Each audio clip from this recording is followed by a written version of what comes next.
सभी वैष्णवों को आज के सत्संग में स्वागत है। सभी को आशीर्वाद। मंगलाचरण करके आज का क्रम अपन शुरू करें। चिंता संतान हंतारो यत्पादाम्बुजरेणवः स्वीयानान्तान् निजाचार्यान् प्रणमामि मुहुर्मुहुः। यदनुग्रहतो जन्तुः सर्वदुःखातिगो भवेत् तमहं सर्वदा वन्दे श्रीमद्वल्लभनन्दनम्।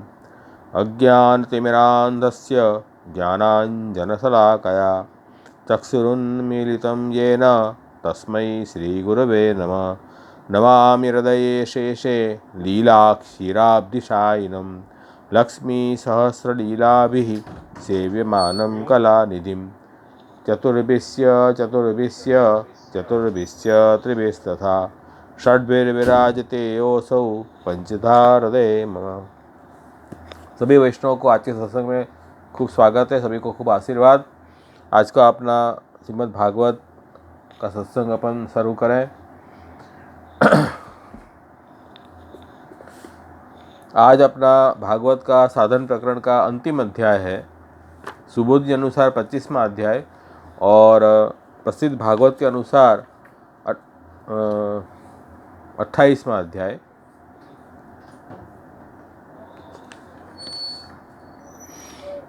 इस अध्याय में वरुण लोक से नंदराय जी को ठाकुर जी छुड़ाकर लाते हैं, उसका वर्णन इस अध्याय में आया है। और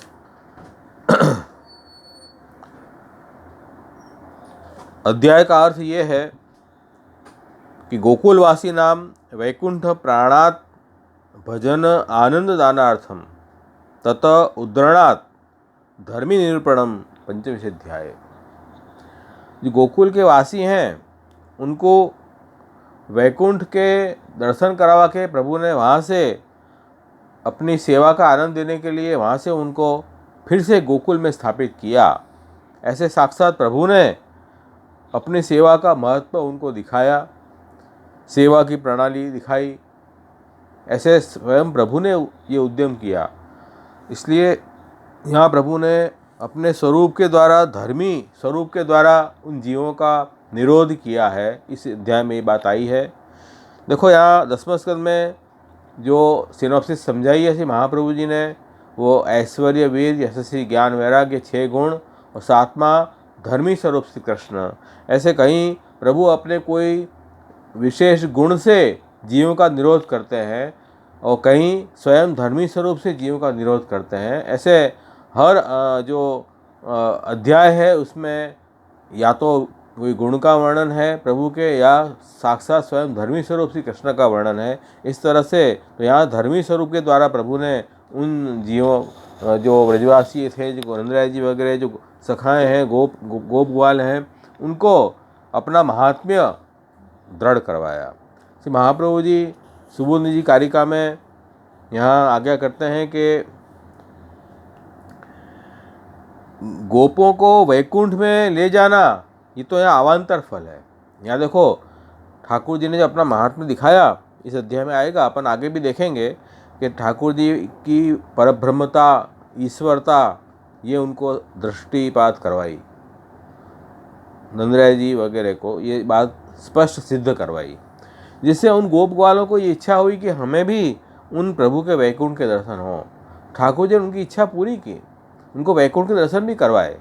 तो ये अवान्तर फल है। मुख्य फल कौन सा है? भजनानंद, ये मुख्य फल है। अपने यहाँ सिद्धांत मुक्तावली में महाप्रभु जी ने क्या कहा? सेवा के लिए कृष्ण सेवा सदा कार्या मानसी सा परामता चेतस्तत् प्रणम सेवा तत्सिद्धे तनुवितजा तत संसार दुखस्य निवृत्तिर ब्रह्म बोधनम। तो ठाकुर जी की जो सेवा है वो जब मानसी अवस्था की हो जाए तो वो परम फल है। उसमें अलौकिक सामर्थ्य का दान जीव को प्रभु करते हैं और जीव सब प्रकार का प्रभु के अनुभव जीव कर पाता है इस अवस्था में। और ये कब होगा? जब सेवा का स्वरूप सिद्ध होगा। चेतस्तत् प्रवणम सेवा, चित्त का प्रभु में प्रवण हो जाना ही सेवा है।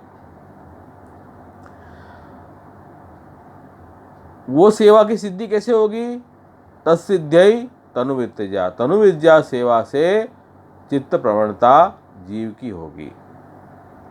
उससे क्या फल मिलेगा? ततः संसार दुखस्य निवृत्तिर ब्रह्म बोधनम। जैसे सेवा में अपना मन लगेगा, ठाकुर जी की सेवा में अपन तत्पर होंगे और अपना चित्त प्रभु के सेवा में प्रवण होगा, वैसे वैसे फिर क्या होगा?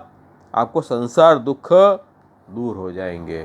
अहंता ममता और भी संसार के दुख आपको दूर होंगे और फिर अवान्तर फल क्या मिलेगा?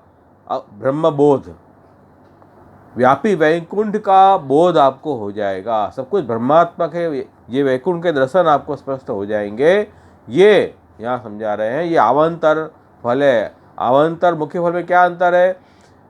अवान्तर फल का मतलब है कि वो फल तो आपको मिल ही जाएगा, आपको यदि इच्छा नहीं भी है फिर भी मिल जाएगा। और मुख्य फल तो जो है वो अपने इच्छित है। तो हमें हमारा मुख्य फल है अलौकिक सामर्थ्य, वो मुख्य फल है। लेकिन अवान्तर फल ये है कि ब्रह्मात्मकता का ज्ञान अपन को हो जाना, प्रभु के वैकुंठ के दर्शन हो जाना, ये तो अवान्तर गौण फल है, ये मिल ही जाएगा। जैसे अपन ये कह सकते हैं कि जैसे एक एग्जाम्पल आपको दूं कि जैसे अपन जो लोग मेहनती लोग होते हैं, जो बहुत मेहनत करते हैं, जो मजदूरी करते हैं, जो फार्म में काम करते हैं, खेती बाड़ी का काम करते हैं, तो वो लोग क्या है, बहुत पूरे दिन बड़ी मेहनत करते हैं। तो मेहनत करने से क्या होता है, उनकी जो शरीर की गठन हो जाती है, बढ़िया मसल्स वगैरह अच्छे उभर जाते हैं। उनको किसी जिम्नेशियम में जाने की ज़रूरत नहीं है, वो अपने आप उनकी शरीर जो सुडौल हो जाता है। लेकिन उनके लिए ये मुख्य फल नहीं है, उनके लिए तो खेती जो करना ये मुख्य फल है, खेती का फसल अच्छी होनी ये मुख्य फल है। उनके लिए अवान्तर फल क्या है? शरीर स्वस्थ हो जाना। तो ये बात है। और हम लोग जो शहरी लोग हैं, शहर में रहने वाले, उनको तो विशेष श्रम करना पड़ता है, ऐसे एक्सरसाइज करके शरीर को स्वस्थ रखने के लिए, वो अपने लिए वो मुख्य फल है। तो देखो अवान्तर फल मुख्य फल में अंतर है। अवान्तर फल तो अपने आप आ जाता है। जैसे अपन यहाँ से मुंबई से अपन यदि बड़ौदा जाए तो सूरत तो रास्ता में आ ही जाएगा, वो अवान्तर है। भले नहीं जाना तो भी सूरत तो आएगा ही।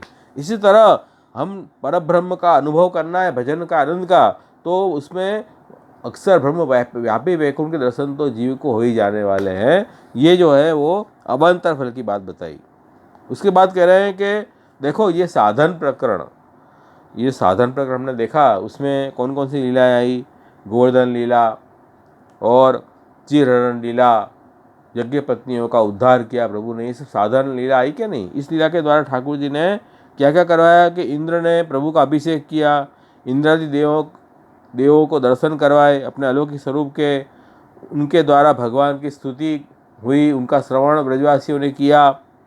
फिर भगवान ने इंद्र को शिक्षा दी कि देखो तुमको अपने अपने धर्म में रहो और मत करो, अभिमान मत करो, मिथ्या। और इस तरह से इंद्रादि देवों का दमन भी किया और सब गोप ग्वालों ने जान लिया कि भगवान कृष्ण जो हैं वो देवों में उत्तम है, ये कोई सामान्य बालक नहीं है, देवों में उत्तम है ये तो। फिर लेकिन उत्तमता जानना और प्रभु को साक्षात ईश्वर परब्रह्म जानना, दोनों में अंतर है। अभी उनको भगवान श्री कृष्ण में ये बुद्धि दृढ़ नहीं हुई कि ठाकुर जी साक्षात परब्रह्म है, ईश्वर है, परम तत्व है, ये बात दृढ़ नहीं हुई। उनको ये बात आ गई कि नारायण के कोई अंश हैं और देवों में उत्तम है, इतनी बात दृढ़ हुई। तो ठाकुर जी ने तो अपना महात्म्य पुरुषोत्तम का ज्ञान देने के लिए प्रभु ने अब ये लीला की है, जिसमें जो वरुण के सेवक के द्वारा प्रभु नंदराय जी के द्वारा उन ब्रजवासियों को भगवान जो हैं ये अपने ईश्वरत्व का ज्ञान कराएंगे इस लीला से, वो लीला इसमें आ रही है। तो देखो ये बात यहाँ समझा रहे हैं श्री महापुरुष, इसलिए पूरी ये लीला आई है। इसमें शुरुआत इस तरह हुई है कि नंदराय जी ने एकादशी के दिन निराहार व्रत किया और भगवान की पूजा की, और द्वादशी के दिन बहुत ही थोड़ी द्वादशी होने के कारण द्वादशी में पारणा करना चाहिए। एकादशी का वैष्णव तंत्र में क्या नियम है कि एकादशी जब पूरी हो, द्वादशी शुरू हो, तो द्वादशी शुरू होते ही हमको व्रत तोड़ के प्राणा करना चाहिए, शुद्ध होके स्नान वान करके और फिर प्राणा करना चाहिए, तब आपकी व्रत की पूर्ति होती है। तो अब ये उदय सूर्योदय के पहले ही एकादशी वेला पूरी हो रही थी। तो नंदराय जी जो हैं वो यमुना जी में स्नान करने के लिए जल के भीतर चले गए, क्योंकि उन्होंने वैष्णव पक्ष के अनुसार, वैष्णव धर्म के अनुसार उन्होंने द्वादशी का आधा मुहूर्त बाकी था तभी मध्यरात्रि में ही ठीक उठ के और यमुना जी में स्नान किया, क्योंकि वो व्रत पूर्ण करना है इसलिए। और अन्य वैदिक धर्म अन्य ऐसा भी कहता है कि आसुरी वेला रात्रि में सूर्योदय के पहले स्नान नहीं करना चाहिए। देखो दोनों नियम हैं, सूर्यास्त हो जाए तो जल में प्रवेश नहीं करना चाहिए, सूर्योदय पहले जल में प्रवेश नहीं करना चाहिए। तो ये अपना सामान्य नियम है शास्त्र का। लेकिन वैष्णव पक्ष के अनुसार ये है कि आधा मुहूर्त बाकी रहने पर द्वादशी में पारणा के लिए मध्यरात्रि में उठकर और उन्होंने स्नान वगैरह क्रियाएं की नंदराय जी ने, तो उन्होंने वैष्णव तंत्र का महात्म्य वहाँ रखा। तो रात्रि में आसुरी वेला को न जानकर स्नान के लिए जल में प्रवेश करने वाले नंदराय जी को वरुण का एक सेवक पकड़ के और ले गया, क्योंकि जल के देवता तो वरुण है। तो सेवक जो है वो वैष्णव धर्म का ज्ञान उस सेवक को तो था नहीं, वरुण के सेवक को वैष्णव धर्म का ज्ञान था नहीं। तो वो क्या है, वरुण जो है वो जल के रक्षक हैं। उन्होंने देखा वरुण के सेवक ने कि ये आसुरी वेला में कौन प्राणी यहाँ स्नान कर रहा है, उनको चलो पकड़ कर वो वरुण के पास ले गए। ये प्रभु की इच्छा से ही ये सब हुआ है, क्योंकि ठाकुर जी को अपना महात्म्य सिद्ध करवाना है। इसलिए नंदराय जी को जल से बाहर निकलते न देखकर, जैसे नंदराय जी स्नान करने गए जल में, बाहर आए ही नहीं, तब गोप सब चिंतित हो गए और भगवान कृष्ण बलदेव जी को ऊंचे स्वर से पुकारने लगे कि हे श्री कृष्ण, हे दाऊ जी, आप जल्दी अपने पिताजी को बचाइए। श्री नंदराय जी नदी में स्नान करने गए, बाहर आए नहीं। उनके उस करुण क्रंदन को सुनकर और पिताजी को वरुण के द्वारा ले जाने ये जानकारी जब मिली, तब सबको अभय करने वाले भगवान श्री कृष्ण स्वयं वरुण लोक में पधारे। ठाकुर जी स्वयं जो हैं वरुण लोक में पधारे। क्यों? ठाकुर जी को अपना महात्म्य प्रकट करवाना था, इसलिए ठाकुर जी ने स्वयं श्रम करके वरुण देव को अपने पास नहीं बुलाया। चाहते तो बुला सकते थे, लेकिन उन्होंने उनको नहीं बुलाया, स्वयं खुद श्रम लेके वरुण लोक में पधारे। भगवान को आए देखकर दर्शन करके अत्यंत प्रसन्न हुए लोकपाल वरुण ने भगवान ऋषिकेश की बड़ी धूमधाम से पूजा की। उन्होंने कहा, अरे ठाकुर जी स्वयं आए, तो बहुत प्रसन्न हो गए वरुण देवता। प्रभु साक्षात ईश्वर हमारे लोक में आए, हमारे बड़े भाग्य हैं कि प्रभु आए। तो इसमें यहाँ बताया है कि जैसे देवों में इंद्र श्रेष्ठ है, ऐसे दैत्यों में वरुण श्रेष्ठ है देवयोनि, वरुण श्रेष्ठ माने जाते हैं। तो वरुण देव जी ने कहा कि अरे हे नाथ, आज मैंने जो देह धारण किया है वो सफल हुआ, मेरा जन्म आज सफल हुआ, आज मुझे परम पुरुषार्थ प्राप्त हुआ। हे भगवान, आप श्री के चरणों की सेवा करने वाले लोग ही संसार सागर को पार होते हैं, तो मुझे आप श्री मेरे लोक में पधार के मुझे धन्य कर दिया और आपकी चरण की सेवा का अवसर मुझे प्राप्त हुआ, और आपकी जो सेवा करेगा वो संसार सागर को पार कर जाएगा। तो ठाकुर जी की सेवा का बड़ा महात्म्य है। प्रभु की सेवा में लगे रहो, भगवत सेवा, भगवान नाम, इसी से हमारा उद्धार होगा। जितने भी दुख आ रहे हैं ना, क्यों आ रहे हैं? जीव बहिर्मुख हो गया है, इसलिए ये सब कष्ट आते हैं। ये कालकृत कष्ट और कर्मकृत कष्ट, अपने स्वभाव से हम परेशान हैं। तो काल कर्म स्वभाव के द्वारा जो दुख आ रहे हैं, उस सबसे छुड़ाने वाले एकमात्र श्री हरि हैं। हरि शरणम, हरि के शरण जाओ, उनका ही भजन करो, इनकी सेवा करो, उनका ही नाम संकीर्तन करो, उन्हीं से आपका उद्धार होगा। तो वरुण देव जी ये कह रहे हैं कि भाई मुझे यूँ तो देव योनि मिली है, लेकिन दैत्यों पर मेरा आधिपत्य है, और दैत्यों के संग से मैं भगवान से बहिर्मुख हो गया था, क्योंकि उनको निरंतर दैत्यों का संग करना पड़ता था।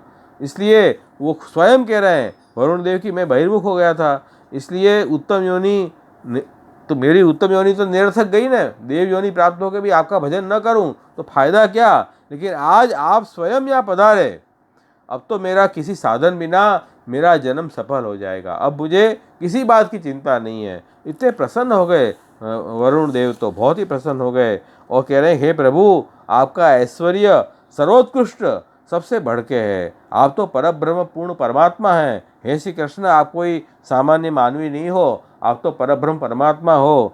और भ्रम उत्पन्न करने वाली लोक सृष्टि का कारण जो माया है, वो आप में लेस मात्र भी नहीं है, माया आप में लेस मात्र भी नहीं है, और माया का प्रभाव आप पे पड़ता नहीं है। आपको मैं नमस्कार करता हूँ, आपको मैं नमस्कार करता हूँ। इस तरह से भगवान की वो स्तुति कर रहे हैं वरुण देवता। तो नंदराय जी ये सब कुछ खड़े खड़े देख रहे हैं, सुन रहे हैं कि ओहो, ये श्री कृष्ण जिसको मैं पुत्र मान रहा हूँ, उनके तो बड़े बड़े देवता उनके चरण में पढ़ के उनकी ईश्वर मान के उनकी स्तुति कर रहे हैं। तो उनको बड़ा आश्चर्य हुआ, तथा कह रहे हैं कि धर्म के तत्व को और आपके साथ नंदराय जी के संबंध को भी न जानने वाले, और क्या करना चाहिए क्या नहीं करना चाहिए इसको जिसको ज्ञान नहीं है, ऐसा ही मेरा मूढ़ सेवक जो है आपके पिताजी को यहाँ ले आया, इससे मेरा अपराध क्षमा करें। मेरे सेवक को ये ज्ञान नहीं है क्या करना क्या नहीं करना, और वो आपके पिताश्री श्री नंदराय जी उनको यहाँ ले आया, उनको पता भी नहीं है कि परब्रह्म परमात्मा के पिता हैं। तो देखो, ये लीलात्मक पिता है, ठाकुर जी के पिता तो कोई है ही नहीं, वो अजन्मा है, लेकिन जो लीला अवतार धारण किया है ठाकुर जी ने अभी कृष्णा अवतार, उसमें पिता तो नंदराय जी है ना। तो कहीं मेरे सेवक बड़े मूढ़ हैं, वो कुछ जाने बूझे और आपके पिताश्री को श्रम करवाया है, इसलिए मेरा अपराध आप क्षमा करें। और कह रहे हैं कि वरुण ने इस प्रकार जब नम्रता से ईश्वरों के भी ईश्वर श्री भगवान श्री कृष्ण को प्रसन्न किया, तब भगवान ने वरुण लोक से पिताजी को साथ लेकर व्रज में आकर अपने बंधु बांधवों को आनंदित किया। तो फिर ठाकुर जी अपना महात्म्य उनको दृढ़ करवा दिया नंदराय जी को, और फिर स्वयं वापिस व्रज में पधारी आए। नंदराय जी को लोकपाल वरुण के अपूर्व वैभव को, अति इंद्रिय वरुण लोक को, वरुण के द्वारा किए गए भगवान के आदर सत्कार पूर्वक पूजन प्रणाम को देख के बड़ा विस्मय हुआ। नंदराय जी को बड़ा आश्चर्य हुआ कि अरे अरे, ये तो बाल कृष्ण हैं, लेकिन बड़े बड़े लोकपाल वरुण देव भी, वहाँ की शोभा देखो, वरुण लोक की शोभा। ठाकुर जी ने उनको अलौकिक नेत्र दिए नंदराय जी को। अपन जल में जाए तो अपन को क्या दिखे, कुछ नहीं दिखे, वहाँ तो सब जाते ही हैं ना जल के अंदर, समुद्र में भी सब लोग जाते ही हैं वो चश्मा लगा के, लेकिन उनको तो सामान्य भौतिक वस्तु दिखती है। लेकिन जब अति इंद्रिय प्राप्त हो जाएगी, अलौकिक नेत्र प्राप्त होंगे, तो वरुण लोक की अपूर्व वैभव को भी वो देख पाए नंदराय जी। और वरुण देव ने जो भगवान का आदर सत्कार पूजा धन्यवाद प्रणाम किया, वो देख के उनको बड़ा आश्चर्य हुआ। और ये सब बात उन्होंने व्रज में आके नंदराय जी ने अपने ज्ञाति बंधु सब गोप वालों को ये सब बात बताई। ये श्री कृष्ण जो हैं वो कोई, हमें तो नारायण का अंश मान रहा था, लेकिन ये तो साक्षात नारायण हैं, साक्षात ईश्वर हैं, ये अंश भी नहीं है, ये तो परब्रह्म परमात्मा अवतारी हैं श्री कृष्ण। भगवान ने विचार किया कि इस लोक में अज्ञान के कारण कई इच्छाएं जीव करता है, वो इच्छाओं को पूरी करने के लिए अनेक कर्म में उलझा रहता है, और उसके कारण कभी पाप कर्म करता है, कभी पुण्य कर्म करता है, जिससे उसको ऊंची नीची अनेक योनियाँ मिलती हैं, जिसमें सुख दुख वो में घूमता रहता है, लेकिन वास्तविक अपने स्वरूप को वो पहचानता नहीं है। करोड़ों जन्म ऐसे ही निकल जाएंगे। तो ये बेचारे जो गोप वाले हैं, ये तो निस्साधन जीव हैं, इनके तो करोड़ों जन्मों तक भी इनका उद्धार तो हो नहीं सकेगा। इसलिए उनका विचार करके प्रभु ने उनको प्रमेय बल से उनके ऊपर कृपा करने का निश्चय किया, और यूँ विचार करके कृपा सिंधु भगवान सर्वसमर्थ भगवान श्री कृष्ण ने अपने भक्त गोपों को माया से परे अपने लोक के दर्शन कराए। ठाकुर जी ने उनको अपने लोक के दर्शन कराए। कौन से लोक? व्यापी वैकुंठ, जहाँ आनंदात्मक जो लोक है उसके दर्शन कराए। भगवान ने दर्शन कराए क्यों? क्योंकि अब उनका देह अलौकिक करना है, उनको ठाकुर जी वज्रानंद का दान देना चाह रहे हैं। तो सत्यम ज्ञान अनंतम यद ब्रह्म ज्योति सनातनम यदि पश्यन्ति मुनयो गुणापाय समाहिता। कह रहे हैं कि जो ब्रह्म का जो लोक है वो कैसा है? सत्य स्वरूप, ज्ञान स्वरूप, अनंत स्वरूप, स्वयं प्रकाशमान और नित्य सनातन वो लोक है। उसका वो नष्ट काल का भी प्रवेश वहाँ नहीं है। जितने भी लोक हैं 14 लोक, सबको काल ग्रसित कर सकता है। लेकिन भगवान का जो लोक है वैकुंठ धाम, वो तो सत्य स्वरूप है, अविनाशी है, ज्ञान स्वरूप है, वो जड़ नहीं है, ज्ञानात्मक है, अनंत है, आनंद रूप है और स्वयं प्रकाशवान है। उसको कोई प्रकाशित नहीं करता है, नित्य सनातन है और जिसका मुनिजन भी मनन के द्वारा निर्गुण एकाग्रचित होकर ही दर्शन कर सकते हैं। बड़े बड़े मुनिजन करोड़ों वर्ष तक तपस्या करते हैं, तब उनको एक ज्योति स्वरूप से दर्शन होते हैं। उनके व्यापी वैकुंठ की लीला के दर्शन तो वो कर ही नहीं पाते हैं, एक ज्योति स्वरूप से उस लोक के दर्शन होते हैं। ऐसा ये लोक है। तो कह रहे हैं ये लोक के दर्शन ठाकुर जी ने उनको करवाए कि अब उनको उत्तम फल देने की इच्छा हुई प्रभु को कि इनको तो परम फल देना है। तो भगवान ने ब्रजवासियों को कहाँ ले गए? ब्रह्मरथ में ले गए। वे वहाँ उस सरोवर में मग्न होकर डूब गए और भगवान ने उनका उद्धार किया, उस अवस्था से उनको हटाया और जिस स्थान पर पहले अक्रूर जी ने भी यमुना जल के भीतर भगवत स्वरूप के दर्शन किए थे, गोपों ने उस ब्रह्मलोक के दर्शन किए। तो देखो आगे कथा आएगी कि जब अक्रूर जी प्रभु को लेने आएंगे व्रज से मथुरा, तब अक्रूर जी को भी अपना महात्म्य दिखाने के लिए ठाकुर जी ने यमुना जल में उनको जब स्नान करने गए अक्रूर जी, तो उनको वापिस अपने व्यापी वैकुंठ के दर्शन करवाए थे, डुबकी लगाई उन्हें स्नान करने के लिए। तब इसी तरह इन गोप ग्वालों को भी ठाकुर जी उसी ब्रह्मरथ में ले गए। वहाँ जाके आपने वो अपने अलौकिक लोक के दर्शन उनको करवाए। तो ये ठाकुर जी की अत्यंत कृपा, ये अवान्तर फल का दान प्रभु को कर रहे हैं। और ये दर्शन क्यों करवाए? तो श्री महाप्रभु जी आगे कर रहे हैं, ब्रह्मानंदान महानंदो भजने वर्तते स्फुटः तारतम्यं न विज्ञातुम पदस्य उद्धृतवांस ततः। ब्रह्मानंद की अपेक्षा भजन में अत्यधिक आनंद प्रकट रहता है। इस प्रकार ब्रह्मानंद से भजनानंद का उत्कर्ष बताने के लिए उनको दर्शन करा के फिर से वहाँ से निकाल के फिर से उनको व्रज में ले आए। क्योंकि जब तक अपन दो वस्तु चाखे नहीं, तब तक कौन सी वस्तु ज़्यादा अच्छी है टेस्ट में वो कैसे मालूम पड़े? तो दोनों वस्तु रख दे में, पहले एक वस्तु चाख ले में, फिर दूसरी वस्तु चाखे, तब अपन को ध्यान आएगा अरे वो उत्तम वस्तु है। तो ठाकुर जी ने उनको पहले ब्रह्मानंद का अनुभव करवाया, मुक्ति का अनुभव करवाया। ब्रह्मानंद में क्या होता है? देखो, विषयानंद, आत्मानंद, ब्रह्मानंद और भजनानंद, स्वरूपानंद, ऐसे आनंद के अपने यहाँ अलग अलग प्रकार दिखाए हैं। आनंद स्वरूप ठाकुर जी हैं। तो उस ठाकुर जी ने ये एको हम भविष्य में जगत प्रकट किया, जगत में अनेक नाम रूप प्रकट किए प्रभु ने अपने योग माया के सामर्थ्य से। अब जीव जो है ठाकुर जी ने जगत प्रकट कर दिया, लेकिन जो अपना आनंद था उसको छुपा लिया। इसलिए जगत में हमें क्या लग रहा है? जगत में हमको नित्यता अनुभव नहीं होती है, अनित्यता अनुभव होती है। कोई वस्तु उत्पन्न हो रही है, नष्ट हो रही है, कोई जन्म रहा है, कोई मर रहा है, ऐसे हमको दिखाई दे रहा है, सीमा दिखाई दे रही है। फिर भी एक असीमता तो उसमें भी छिपी हुई है जगत में। क्यों? क्योंकि निरंतर सृष्टि चली आ रही है। कब से चली आ रही है सृष्टि किसी को पता नहीं है, कब तक चलेगी किसी को पता नहीं है। और इस सृष्टि में अनेक नाम, अनेक रूप प्रकट हो गए हैं जिसकी गिनती हम नहीं कर सकते। कितने प्रकार के एनिमल्स के क्रीचर्स हैं, कितने प्रकार की भाषा हैं, कितने प्रकार के अलग अलग ग्रह नक्षत्र तारा हैं। इतनी यूनिवर्स में इतनी वैरायटी है कि हम उसको काउंट ही नहीं कर सकते हैं। इतनी अलग अलग स्किल है लोगों में, अलग अलग संगीत, अलग अलग सब कलाएं, इसका कोई पता ही नहीं चलता है कहाँ से आ रही है सब। ये स्रोत आ कहाँ से रहा है?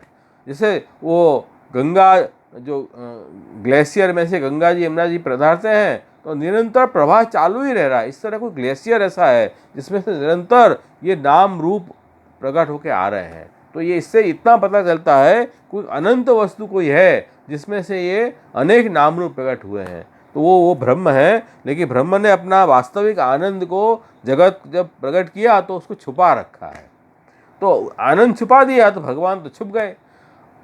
और हम जीव जो हैं वो भगवान की माया से मोहित हो गए। इतने अलग अलग ये जगत में सब चीज़ प्रकट हुई है, तो हम भगवान को भूल के इस नाम रूप में खो गए, भगवान को भूल गए।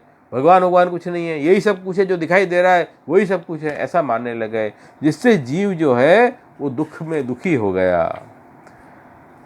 अब जीव आनंद तो इच्छा है ही जीव की, क्योंकि जीव के अंदर भगवान छुपे हुए तो विराज ही रहे हैं, तो आनंद की इच्छा है। तो आनंद कैसे लेता है? इन जगत में प्रकट हुए जो ऑब्जेक्ट हैं उनका भोग करके जीव आनंद लेने की इच्छा रखता है, उसी को विषय आनंद कहते हैं। लेकिन वो विषय आनंद वास्तविक कहाँ मिलेगा? स्वर्ग में मिलेगा। शुद्ध विषय आनंद स्वर्ग में मिलेगा। यहाँ जो पृथ्वी पे हम जो विषय का आनंद ले रहे हैं वो तो स्वर्ग का जो आनंद है उसकी मिरर इमेज है। एक तो सच्चा आदमी, एक उसका मिरर में उसका फेस दिखे, वो मिरर इमेज है, तो वास्तविक नहीं है। तो वो विषय आनंद भी वास्तविक तो स्वर्ग में है। तो वो विषय आनंद क्या है? वो विषय आनंद ऐसा है कि आज है कल नहीं है। पुण्य क्षीण हो जाएगा तो फिर आदमी को यहाँ आना जन्म लेना पड़ेगा। यहाँ कुछ अपन ने आनंद भोग प्राप्त किया, फिर वो नष्ट हो जाएगा। पैसे प्राप्त किए, फिर पैसे चुर गए, फिर हम दुखी। पैसे तो प्राप्त कर लिए लेकिन हेल्थ अच्छी नहीं है तो दुखी। ऐसे कुछ न कुछ दुख लगा रहता है। तो विषय आनंद जो है वो ऐसा ही है, तो वो दुखी होने के उपचार हैं। उसके चक्कर में नहीं पड़ना चाहिए, उसके कोष पे हमें भगवान की भक्ति नहीं भूलनी चाहिए। तो योगी जो अज्ञानी जन हैं, वो मुनिजन हैं, वो प्रभु की भक्ति में, ज्ञान भक्ति में लगे रहते हैं। तो जो ज्ञानी लोग हैं वो अपने हृदय में विराजमान जो प्रभु हैं उनका ध्यान करते हैं, उनका मेडिटेशन ध्यान करके उन्हीं का आनंद लेते हैं। उनको बाहर के विषयों से कोई मतलब नहीं है। वो जैसे अष्टांग योग में यम नियम आसन प्राणायाम धारणा ध्यान समाधि में, समाधि अवस्था में उस आत्मानंद का अनुभव करते हैं योगी लोग। वो उन्हीं आनंद स्वरूप कृष्ण का चिंतन अपने समाधि में करते हैं। और कृष्ण को अलग अलग नाम से सब लोग बोलते हैं, लेकिन है तो वही तत्व, तो वो आत्मानंद है। और जब ज्ञानी को उस आनंद की व्यापकता का ज्ञान अनुभव होने लग जाए, व्यापकता का भी एक्सपीरियंस होने लग जाए, तो वो ब्रह्मानंद का अनुभव करता है। तो ठाकुर जी ने उनको ये लोक दर्शा के वो व्यापकता का अनुभव करवाया, ब्रह्मानंद का।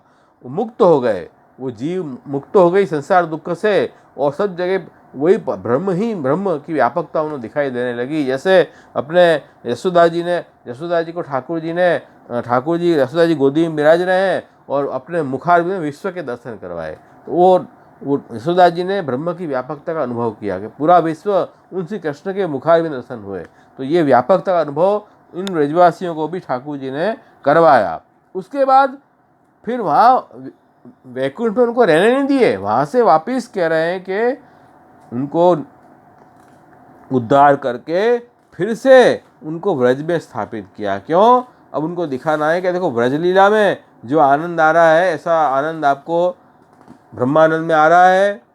कि मुक्ति के आनंद में तो क्या है कि हम ब्रह्म स्वरूप बन जाते हैं, तो हम सभी ब्रह्म बन जाएंगे, तो ब्रह्म का आनंद का अनुभव हम कैसे कर पाएंगे? तो वो आनंद के सामने, वो भजनानंद के सामने तो ब्रह्मानंद जो है उसकी वैल्यू भी गणितानंद रूप है। इसलिए इस महाप्रभु जी कृष्णा से आगे करते हैं, प्राकृता सकला देवा गणितानंदकम बृहद पूर्णानंद हरि तस्मात् कृष्ण।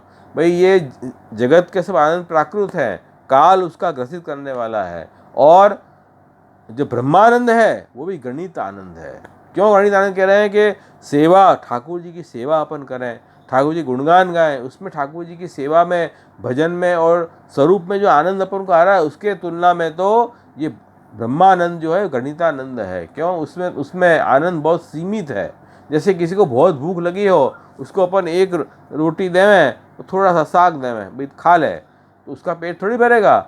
लेकिन जिसको नई नई वस्तु, स्वादिष्ट वस्तु खाने का शौक़ है, उसको तो पूरी थाली भरी भी हो तब आनंद आएगा।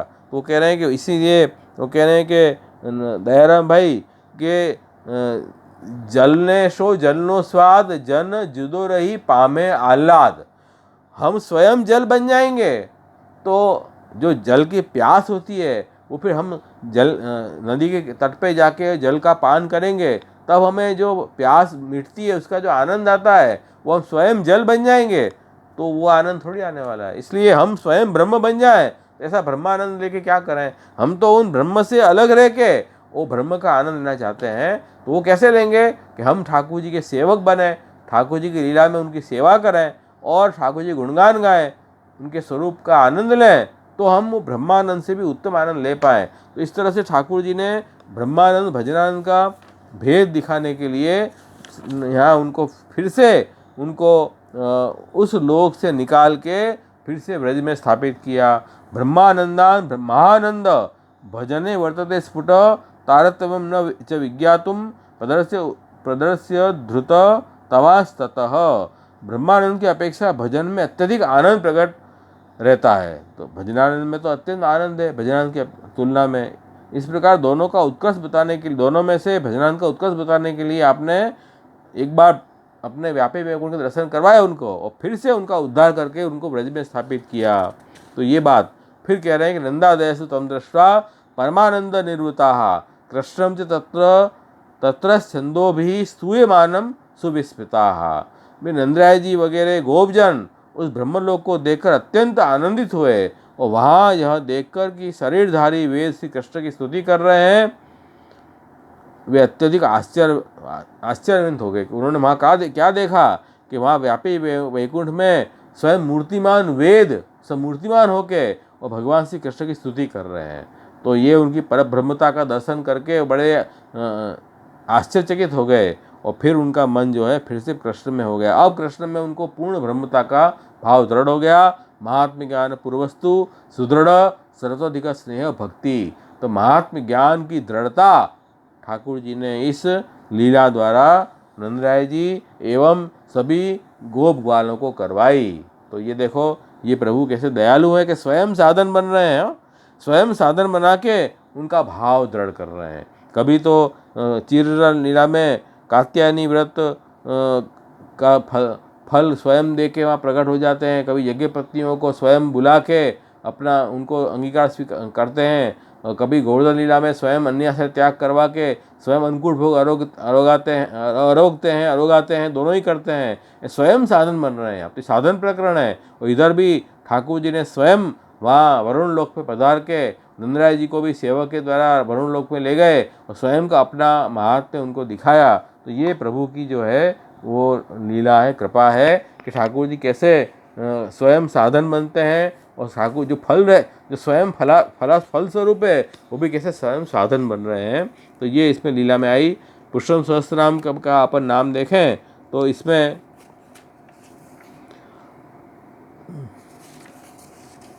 दो तीन नाम हैं। इसमें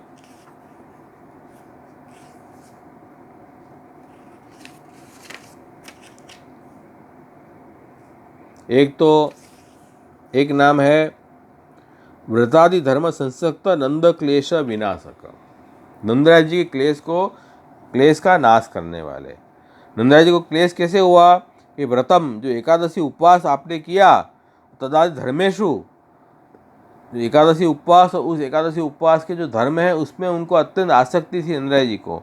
और ऐसे आसक्त जो नंदराय जी हैं वो नंदराय जी को जो व्रत के कारण जो क्लेश हुआ, क्यों कि व्रत पूरा करने गए तो उनको आसुरी वेला समझ के और वरुण के सेवक उनको वहाँ से वरुण लोक में ले गए। तो ये व्रतादि धर्म में जो आसक्त जो नंदराय जी हैं नंदराय जी के क्लेश का विनाश करने वाले, नाश करने वाले स्वयं श्री कृष्ण।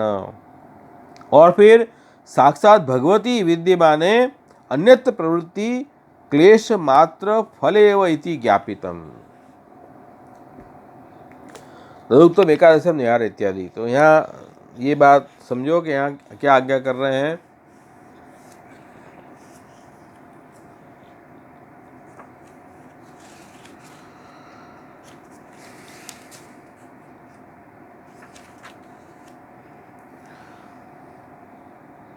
भगवान ने अपने सन्निधान में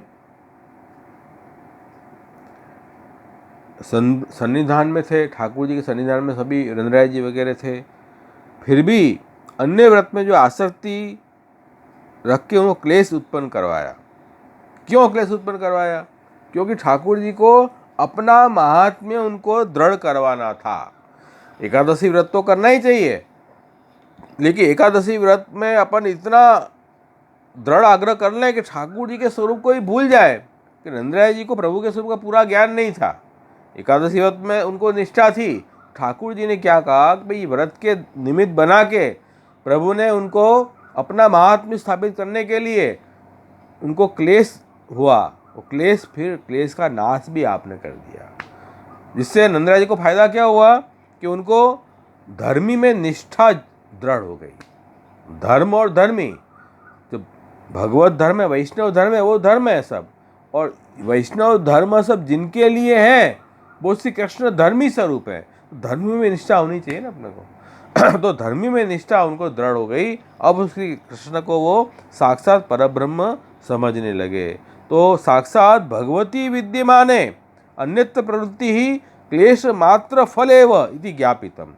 साक्षात भगवान की सन्निधि होने पर भी हम जो है वो धर्म की प्रधानता रखेंगे, तो ये तो पुष्टि जीव को ठीक नहीं है। तो इस स्थिति में हमें क्लेश प्राप्त करा के ठाकुर जी हमारी निष्ठा धर्म में से हटा के और धर्मी में स्थापित करना चाह रहे हैं। तो ये ठाकुर जी ने व्रतादि धर्म में संसक्त जो नंदराय जी हैं, नंदराय जी कैसे हैं? व्रतादि धर्म में अत्यंत आसक्त है, ऐसे नंदराय जी हैं। नंदराय जी को क्लेश हुआ। क्यों क्लेश हुआ? व्रतादि धर्म पालन करने गए तो उसके कारण उनको क्लेश हुआ। तो वो कैसे? वो अपन पहले ही देख गए कि वो पारणा करना चाहिए। व्रत अगर एकादशी का पूर्ण करना है तो सुबह जब एकादशी पूरी होती हो तभी पारणा करना चाहिए। पारणा करने के लिए अपन को शुद्ध अवस्था में पारणा करना चाहिए। तो नंदराय जी जो है वो सुबह जल्दी सूर्योदय के पहले ही ये एकादशी पूरी हो रही थी, तो वो रात्रि के वेला में ही नंदराय जी में स्नान करने गए। शास्त्र का नियम है कि सूर्योदय पहले स्नान नहीं करना चाहिए कोई भी जलाशय में। तो ये वैष्णव पक्ष और वैदिक पक्ष दोनों में विरुद्ध आ गई। तो वैष्णव धर्म तो निभाए तो स्नान करना चाहिए। तो उन्होंने ठीक किया, नंदराय जी ने गलत नहीं किया। लेकिन ये बात वरुण के सेवक को पता नहीं है, वो अज्ञानी है, इसीलिए उन्होंने वरुण देव ने कहा कि मेरे सेवक को कोई ज्ञान नहीं है।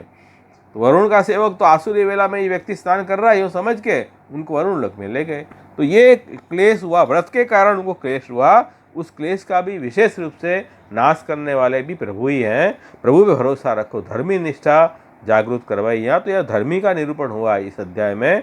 जिससे हमें शिक्षा ये लेनी है कि हमें धर्म और धर्मी दोनों में, धर्म भी अंत में धर्मी के लिए है।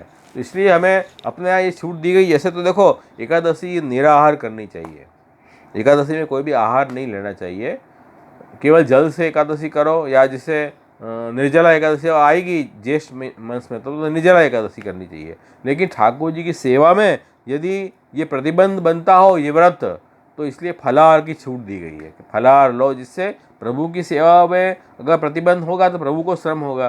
तो इस यहाँ अपन को देखना है कि धर्म में निष्ठा या धर्म में निष्ठा। तो अब सेवारत तुम हो, सेवा में तत्पर हो, तो अपन को धर्मी में निष्ठा आग्रह रख के व्रत को थोड़ा गौण करो। गौण इतना किया कि निराहार के जगह फलाहार की छूट अपन ने ली। ये भी शास्त्र में ही बताया गया है कि विष्णु पूजन में, विष्णु सेवा में यदि प्रतिबंध हो रहा है तो आपको निराहार नहीं रह के फलाहार करना चाहिए। तो ये बात यहाँ समझो। इसलिए ये धर्मी की निष्ठा और धर्मी का स्वरूप दृढ़ करवाया। तो ये हमें शिक्षा लेनी है इस नाम से। तो व्रतादि धर्म संसक्त नंद क्लेश विनाशक। अपन व्रत करके बैठ जाए और फिर व्रत करके ऐसे बैठ जाएगा ना सेवा में जा सके ना कुछ कर सकें, तो फायदा, व्रत का फायदा क्या? व्रत का मतलब तो, व्रत का फल तो यही है ना कि हम ठाकुर जी की सेवा करें, यही व्रत का फल है। तो ये बात हमको इस अध्याय से भी शिक्षा लेनी है। और कृष्ण को परब्रह्म ईश्वर मानने हैं, उनको सामान्य कोई देव नहीं मानने हैं। कृष्ण तो देवादिदेव है। एकम शास्त्रम देवकी पुत्र गीतम, एको देवो देवकी पुत्र है वह। तो देवादिदेव कृष्ण है। सभी देवताओं के भी इष्ट जो है वो श्री कृष्ण है। भगवान श्री कृष्ण की आज्ञा से सभी देव जो है अपने अपना कार्य कर रहे हैं, और फल भी प्रभु की इच्छा अनुसार ही सब उनके जो साधक है उनको दे रहे हैं।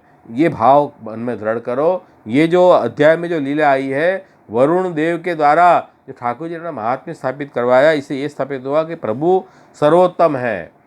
उनकी सेवा में हम आ गए, हम किसी बात की हमें चिंता करने की जरूरत नहीं, प्रभु सब क्लेश से निवारण हमारा करेंगे। आज भी हम सब दुखी हो रहे हैं, ये रोग आदि के उपद्रव से हमें दुखी मत हो, ठाकुर जी का शरण स्वीकारो। अष्टाक्षर मंत्र का जप निरंतर करा करो, प्रभु की सेवा में रहो। जो ठाकुर जी की सेवा में रहेगा और प्रभु का नामस्मरण करेगा, उसको सब विपदा दूर ठाकुर जी कर देंगे। ऐसा पूर्ण विश्वास प्रभु में रखना बहुत जरूरी है।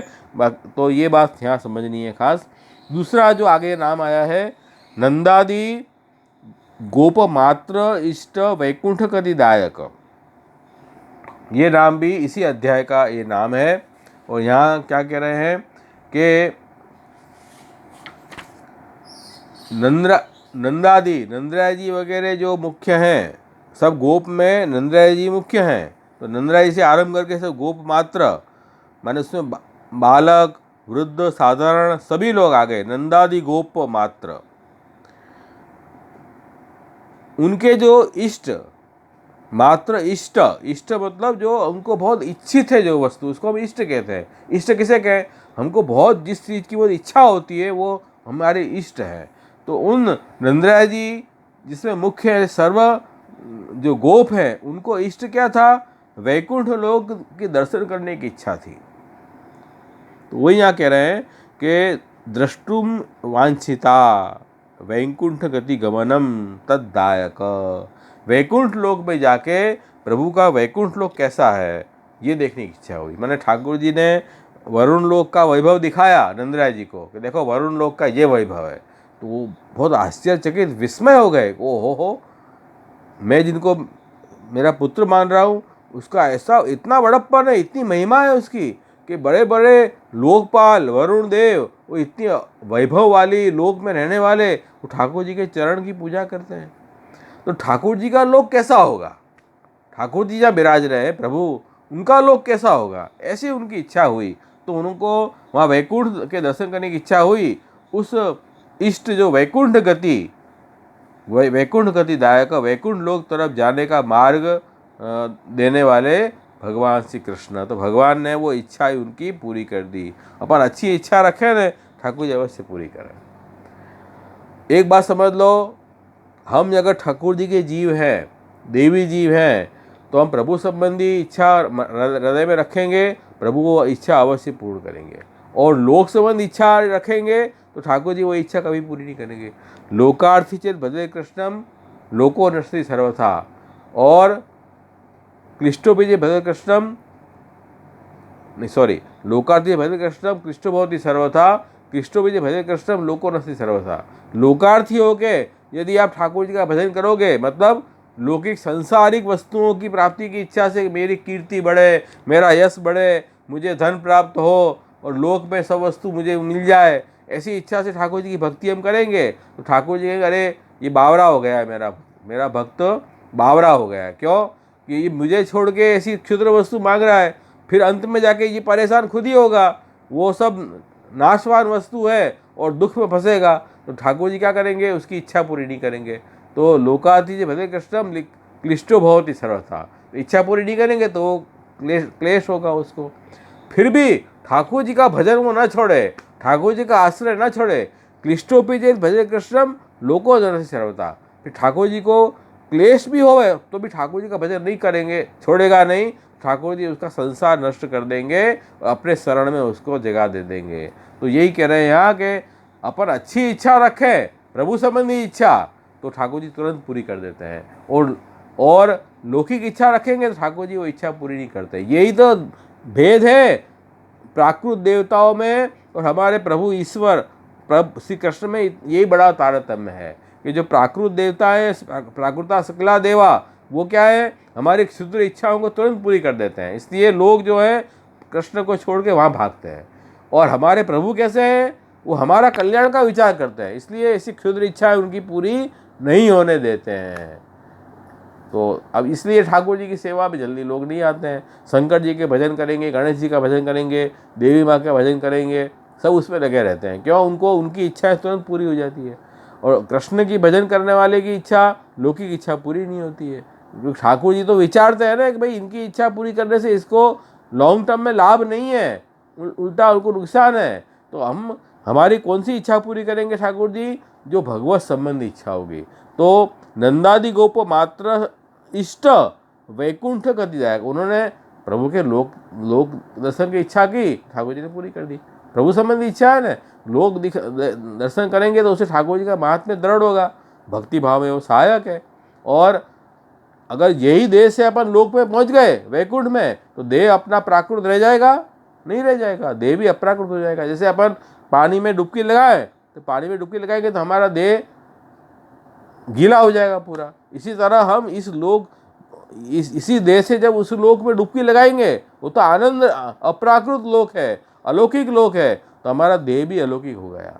तो अब उस देह से ठाकुर जी की सेवा हम करेंगे तो वो अलौकिक सामर्थ्य वाली परम फल वाली सेवा है।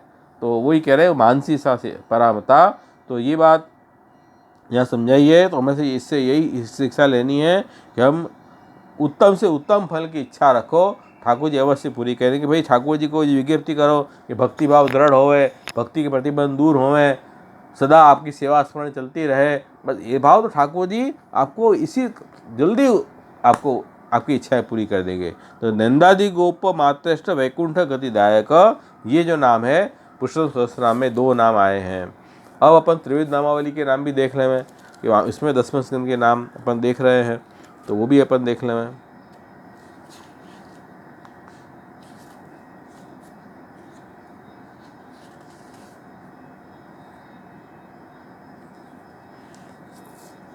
अत्यंत भक्त निरोधकाय नमः।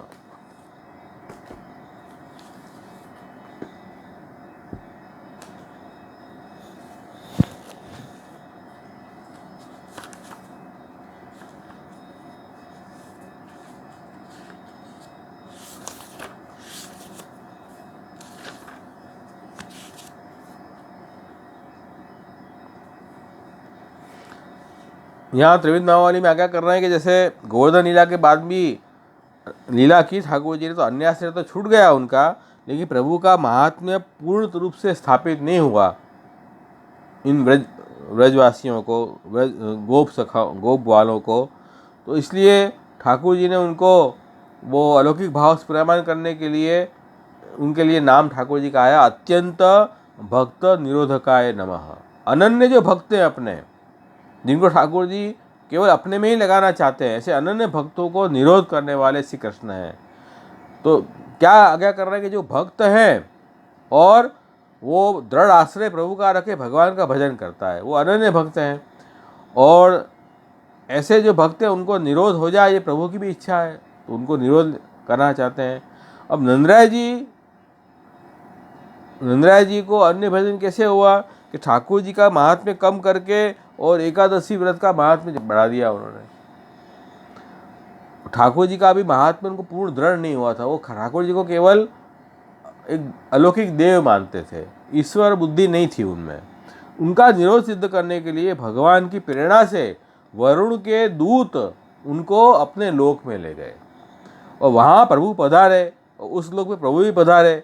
तो वरुण देव ने एक क्षुद्र दास की तरह भगवान की स्तुति की और सेवा की, पूजा की। ये प्रभु का महात्म्य देखकर भगवान के ऊपर उनको अलौकिक बुद्धि उत्पन्न हुई नंदराय जी को, और उनके द्वारा सब गोप ग्वालों को भी ये बुद्धि नंदराय जी ने उत्पन्न करवाई। इससे ठाकुर जी का नाम हो गया अत्यंत भक्त निरोधकाय नमः। अपने जो अनन्य भक्त हैं उनका निरोध करने वाले, ऐसी लीला करते हैं ठाकुर जी उनके साथ कि उनका मन जो है प्रभु में निरुद्ध हो जाए, ऐसे ठाकुर जी हैं। तो ये ऐसा श्रम उनको क्यों करवाया नंदराय जी को? सेवक उनको उठा के ले गया। तो जिनके पुत्र स्वयं भगवान हो, ईश्वर हो, कोई मजाल है किसी की जो उनके पिताजी के ऊपर हाथ भी रख सके, लेकिन नंदराय जी को वो उठा के और वरुण लोक में ले गया, तो बहुत बड़ी बात हो गई ना। तो ठाकुर जी की प्रेरणा से ही वो वरुण का सेवक उनको ले गया। क्यों? कि ठाकुर जी में उनको अनन्य भाव दृढ़ कराने के लिए, नंदराय जी को अनन्य भाव दृढ़ कराने के लिए ठाकुर जी ने ये लीला की। उसके बाद में नाम आया है वरुणादि देव प्रबोधकाय नमः। वरुणादि देवों का उपदेश करने वाले ऐसे विभु भगवान श्री कृष्ण को वंदन कर रहे हैं कि वरुण देव जहाँ निवास कर रहे हैं वहाँ और भी सब वरुण लोक के सब वासीजन हैं, तो वहाँ सबका बोध वरुणादि देव प्रबोधकाय नमः, तो वरुणादि देवों को उपदेश करने वाले भगवान श्री कृष्ण हैं। तो ठाकुर जी ने अपना महात्म्य उनको बोध करवाया, वरुण लोक में जाके वरुण देव और सबको उसको जान के वरुण देव ने एक गर्भदास होके भगवान की स्तुति की। गर्भदास मतलब जीव गर्भदास है। गर्भ मतलब जब से उत्पन्न हुआ है तब से वो भगवान का दास है। माने या न माने वो अपने ऊपर है, अपन न मत मानो मैं भगवान का दास हूँ, लेकिन है तो अपन भगवान के दास ही। वो वास्तविक हकीकत को कोई जुठला नहीं सकता है। तो वही कह रहे हैं कि वरुणादय ये देवा आदि पर तत्या स्त्री पुरुषा, वरुण लेख में जो भी स्त्री पुरुष रह रहे सभी सर्वेशाम एवं प्रबोधक, सभी को ठाकुर जी ने अपना महात्म्य का ज्ञान करवाया है। प्रकृष्टेन स्वज्ञान संपादक, अपना पूर्ण ज्ञान को करवाया। इसी कारण ते सर्वे गर्भदासा एवं सेवा कृतवंत, गर्भदास की तरह उन्होंने भगवान की सेवा की। और ये महात्म्य ठाकुर जी ने स्वयं ने ये नंदराज जी को दिखाया है। इस तरह से कह रहे एवं वरुण लोक के सर्वेशाम वरुणादि नाम, इससे वरुण लोक में प्रभु ने अपना पूर्ण महात्म्य दृढ़ करवाया और प्रभु का उत्कर्ष भी सबको समझ स्पष्ट समझ में आ गई, नंदराज जी को और सभी गोप ग्वालों को। तो उनको प्रभु के लोक देखने की इच्छा हुई, तो इसलिए प्रभु ने उनका व्यापी वैकुंठ के दर्शन भी उनको करवाए।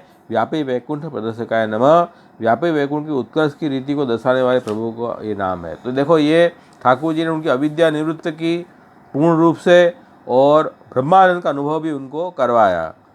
तो ब्रह्मानंद का अनुभव करवा के उनको ब्रह्मानंद में कितना आनंद है, और फिर वहाँ से निकाल के फिर से उनको व्रज में स्थापित करवाया, जिससे उनको समझ में आए कि ब्रह्मानंद तो ठाकुर जी की सेवा के आगे बहुत न्यून है, उत्तम नहीं है, उत्तम तो भगवान की सेवा है। इस तरह से मोक्ष का आनंद का सुख का भी अनुभव करवा के उनको अब ठाकुर जी की सेवा का अनुभव बहुत बड़ा है अपने लिए। तो ये प्रभु ने उनको उनकी इच्छाएं भी पूरी की। हम भी इसी उत्तम इच्छा रखेंगे तो ठाकुर जी अवश्य पूरी करेंगे। और फिर कह रहे हैं कि वैकुंठ स्थिति अधिक भक्त ग्रह स्थिति बोधकाय नमः, वैकुंठ में स्थिति करने से भी अधिक भक्त के घर में स्थिति है, इसका बोध करने वालों ये नाम है। ये ठाकुर जी वैकुंठ स्थिति अधिक, वैकुंठ में स्थिति करते तो भक्त के घर में जो स्थिति हो ठाकुर जी की वो ज़्यादा अच्छी है, ऐसा बताने वाला इसे ऐसा बोध करने वाले भगवान श्री कृष्ण। वो कैसे कि वैकुंठ में व्यापी वैकुंठ में निवास करके अपन को क्या मिलेगा, मोक्ष, मोक्ष का आनंद मिलेगा। सायुज्य, सारूप्य, सालोक्य, ये सब मुक्ति जो है ये सब मुक्ति मिलेगी, साष्टी वगैरह। तो ये मुक्ति मिलने से इतना आनंद नहीं है, पर ठाकुर जी जैसे व्रज में ठाकुर जी विराजे, तो व्रज में उन ठाकुर जी की जो वात्सल्य लीला, ठाकुर जी की जो माधुर्य लीला, ठाकुर जी की सख्य लीला, उसमें जो लीला में जो आनंद हुआ भक्तों को, वैसा आनंद व्यापी वैकुंठ में कहाँ है। इसलिए दयाराम भाई जी कहते हैं कि भाई देखो वैकुंठ नहीं जाऊँ रे त्या नंदनो लाल क्या थी लाऊं रे। तो वैकुंठ नहीं जा रहा है उनको, नंद के लाल जो व्रजाधीप हैं वो कहाँ वैकुंठ में मिलेंगे। वहाँ तो वैकुंठ में तो उनका बड़ा महात्म्य होगा, वहाँ पर को कोई जल्दी घुसने भी नहीं देगा। तो वैकुंठ करते तो ठाकुर जी हमारे यहाँ घर में विराजे, व्रज में, या घर का मतलब हृदय ले लो, अपना घर ले लो, व्रज ले लो, जो भी लेना हो ले सकते हो। तो वो कह रहे हैं कि ये ज़्यादा उत्कृष्ट है, सर्वोपरि है कि मेरे घर में ठाकुर जी विराज के उनकी मैं सेवा करूं और उनका प्रसाद ग्रहण करूं। उससे अधिक और आनंद क्या हो सकता है। हर प्रकार का आनंद प्रभु के साथ में सुख में ले रहा हूं, तो ये ज़्यादा आनंद है। तो ये वस्तु को बताने के लिए ठाकुर जी ने उनको वैकुंठ के दर्शन करवा के फिर से गोकुल में स्थापित करवाया। तो हम लोग को व्यर्थ में मुक्ति का आकर्षण नहीं रखना चाहिए। मुक्ति तो अपने आप बोनस के रूप में मिल जाएगी। हमें तो ठाकुर जी की सेवा की ही इच्छा हमेशा रखनी चाहिए। ठाकुर जी की सेवा और सेवा के अवसर में भगवत कथा, इसमें हम तत्पर रहें आजीवन, यही इसमें ही हमारा उद्धार है। सेवा यावा कथा यावा यस्या से दृढ़ा भवेद यावव जीव तस्य नासो नक्वापीति मतिर्मम।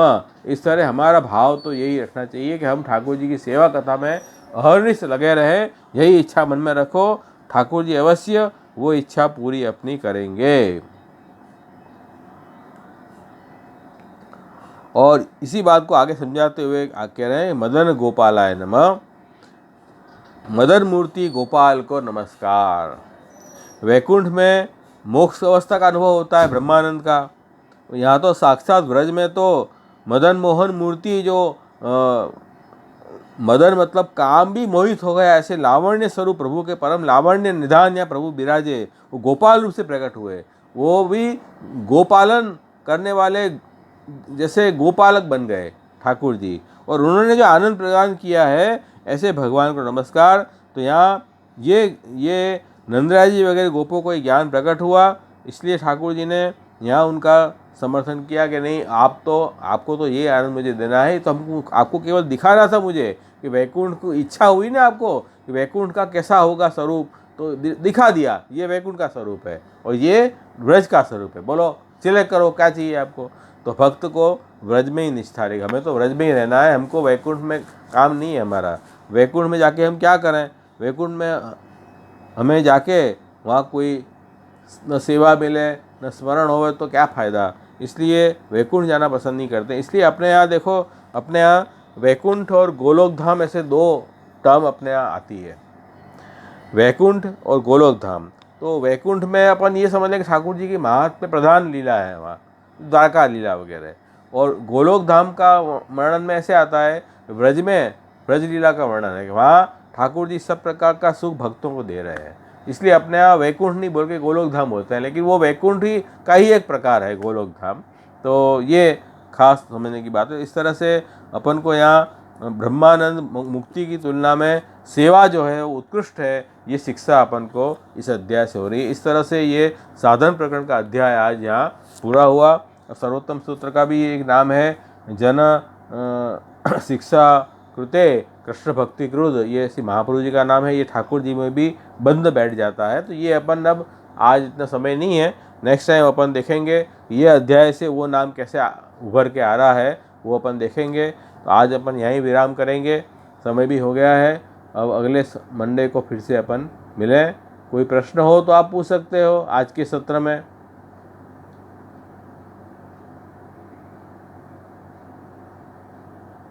मैं वो सेशन स्टार्ट करता हूँ, क्वेश्चन आंसर सेशन। प्रश्न हो तो आप पूछ लेना। कोई भी क्वेश्चन हो तो क्वेश्चन मार्क पे आप प्रेस कर दो तो मुझे आपका नाम मेरे लिस्ट में आ जाएगा।